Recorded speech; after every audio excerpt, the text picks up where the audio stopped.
Dear students, हम लोग 1 coulomb जो है, जो SI यूनिट ऑफ चार्ज जो है, उसको मुख्तलिफ अंदाज में डिफाइन करने की कोशिश करेंगे।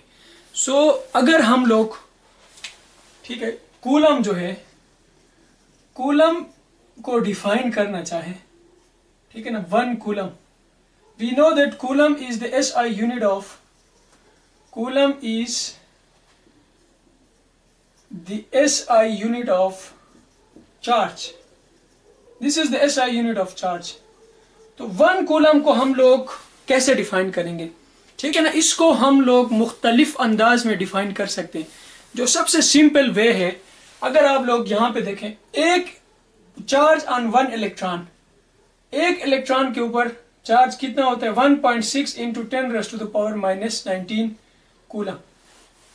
यहां से अगर आप लोग 1 कूलम मालूम करना चाहें तो आप लोगों के पास 1 कूलम जो है, 1 कूलम, तो वो किसके बराबर है? 1 coulomb is equal to 1 divided by 1.6 into 10⁻⁻⁻19 e electrons. So 1 coulomb is equal to 1 divided by 6 करेंगे तो आएगा 0.265 इंटू 10⁻, इसको, ठीक है, न्यूमरेटर में शिफ्ट करें, so this will be +19 e. तो इसको आप लोग लिख सकते हैं 1 coulomb is equal to 6.25 into 10⁻18 electrons. तो 1 कूलम चार्ज जो है वो 6.25 इंटू 10⁻18, ठीक है, इलेक्ट्रॉन्स के ऊपर जो चार्ज होता है उसके बराबर होगा। तो basically 1 coulomb is equal to 1 coulomb is equal to the charge on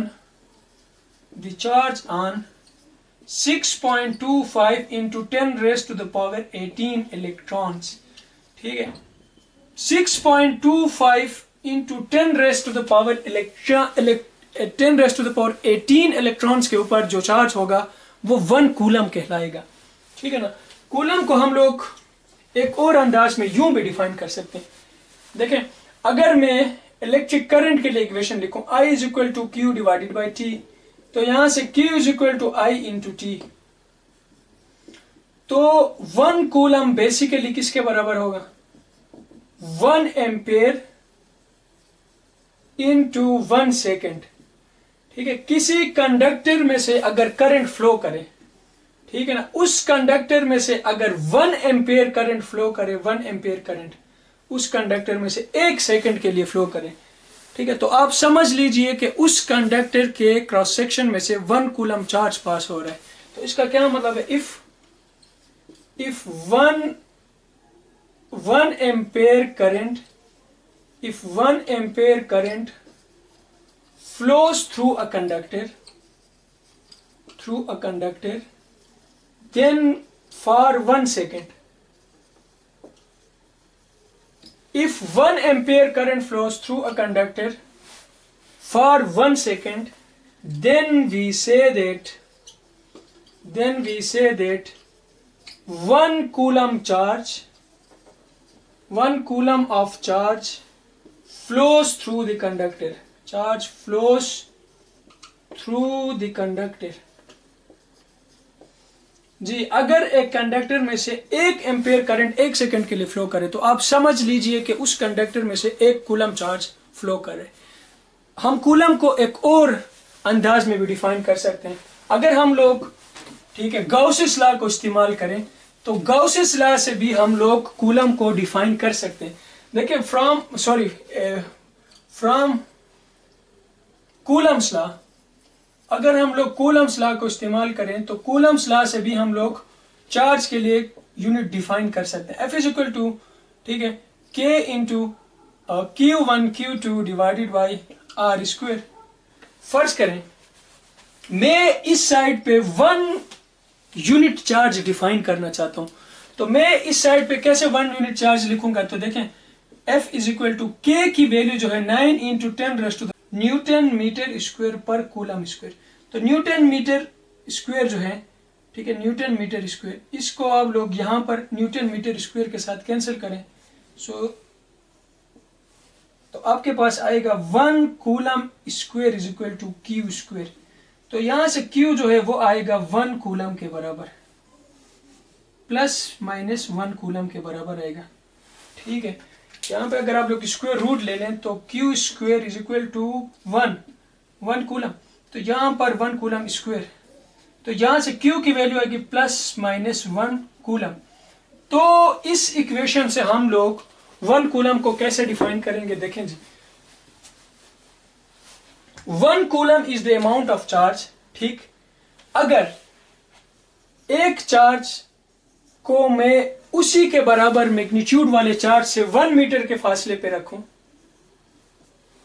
1 metre के फासले पे रखने पर अगर ये चार्ज इस चार्ज पर, ठीक है, 9 इंटू 10⁻⁹ न्यूटन के बराबर फोर्स एग्जर्ट करें, तो आप समझ लीजिए कि इन दोनों चार्जेस के ऊपर 1 कूलम के बराबर चार्ज है। ठीक है ना। So if two charges of same magnitude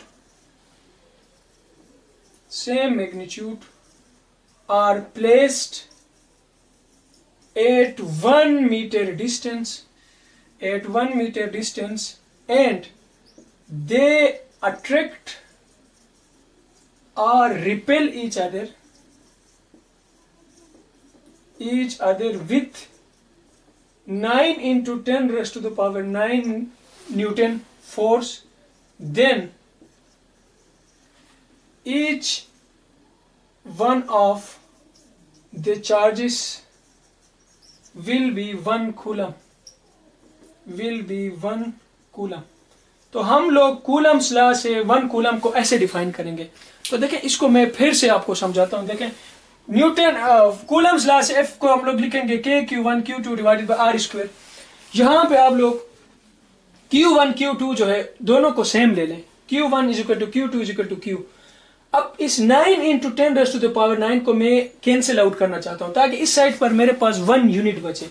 तो मैं इसको कैसे कैंसिल करूंगा, इस फोर्स की जगह आप लोग लिखेंगे 9 इंटू 10⁻⁹। तो ये 9 इंटू 10⁻⁹ एक दूसरे के साथ कैंसिल करें, R की जगह आप लोग पुट करें 1 मीटर। ठीक है, जब 1 पुट करेंगे तो 9 into 10⁻⁹ is cancelled with 9 into 10⁻⁹। तो यहां पर आपके पास 1 न्यूटन मीटर स्क्वायर बचेगा। तो K के लिए हम लोग यूनिट क्या यूज करेंगे, न्यूटन मीटर स्क्वायर पर कूलम स्क्वायर। तो कूलम स्क्वायर को इस साइड पे शिफ्ट करें, तो Q square is equal to 1 coulomb square, square root ले लें। ठीक है ना, तो Q is equal to plus minus 1 coulomb. तो यहां से आप लोग 1 कूलम चार्ज को ऐसे डिफाइन करेंगे। अगर दो इक्वल मैग्नीट्यूड वाले चार्जेस को 1 मीटर के फासले पर रखने की सूरत में अगर वो चार्जेस सिमिलर हो तो वो एक दूसरे को रिपेल करेंगे, अगर वो चार्जेस, ठीक है, अपोजिट में हो नेचर में तो वो एक दूसरे को अट्रैक्ट करेंगे।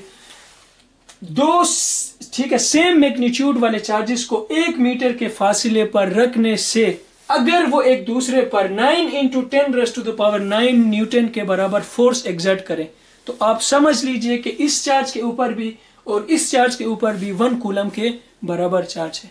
ठीक है, तो this is the definition of 1 coulomb. जी, थैंक यू।